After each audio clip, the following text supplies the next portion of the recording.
Hi, it's Carl Rizzuto again.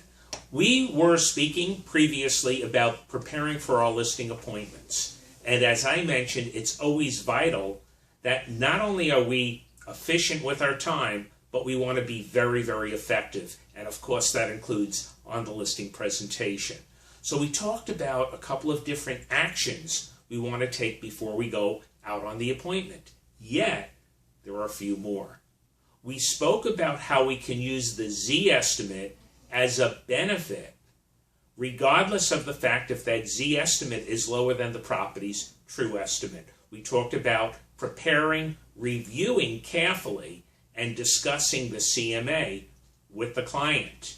And we talked about how to get certain information from the tax records. But, as we know, there is more. So here we go. Number one, in addition to what we discussed, know your stats. Know your statistics and share them with the client. So what do I mean by that? I wrote down a couple of different things. And these are things I use. I'm going to share with you how we can use them on my listing presentations. One of which is know your listing to selling ratios and compare them to the MLS ratios. So typically what I'll do is I'll share with the owners that my listing to selling ratios range from 98.2 to 102% of market value. The average agent within our market is at 89 to 92%. And then I explain how that is important and how it will benefit them. Number two, discuss with them your listing time to selling time ratios. I can clearly say to my clients that my listings not only sell for more money, as previously discussed, but they also sell about 30% quicker. Why? I do more, so I sell more. So again, you want to know your numbers and you want to work those. Number three, how often do you communicate with the client? You need to know that, and you certainly want to share it. One of the biggest complaints I hear from homeowners who had their home listed that expired is they never heard from their agent.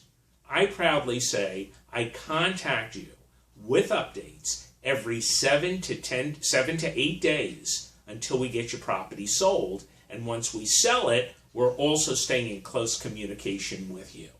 So be prepared to share that information and use that information. And finally, how are your negotiation skills? If they're grand, share that and give them a couple of examples. So think of those examples in advance. Now, what I'd like you to do is always have your portfolio ready. In other words, be prepared for the appointment, not only with the things we just spoke about, but with everything. Have a portfolio prepared with your marketing materials and everything else. And rather than just say, this is what I'm going to do for you and this is why I'm so great, why not share with them what you've done for your previous clients and how you're going to incorporate that in order to get their homes successfully sold. Now, in saying all that, there's a couple of final things in preparing for the presentation. Number one, always have your goals, your monthly goals, with you in your car. So one of the things I'll do before I walk into the presentation, I look at my goals because I want to remotivate myself that this is listing number 12 or listing number 1 or listing number 8, whatever it is. I have 5 more to go. This is going to be one of them. Whatever your goal is. If your goal is 2 and you're on appointment 1, this is 1 of 2. I'm going to get it. So review your goals. I always have a copy of my monthly goals in my car. Next, smile, relax. It may sound a little weird, but do your affirmations. They work. Also, remember your objective, to make a difference and to help them. Now, what I do is I'll knock on the door, they answer, I smile, and I'll say, hi, it's Carl Rizzuto from X. I'm here for our 3 o'clock appointment. what you want to do is slowly remind them that you're early. I always say average people are on time. So when they say, I'm early, I'll thank them for noticing and tell them average agents are on time. I always try to be above average. Thank you for watching.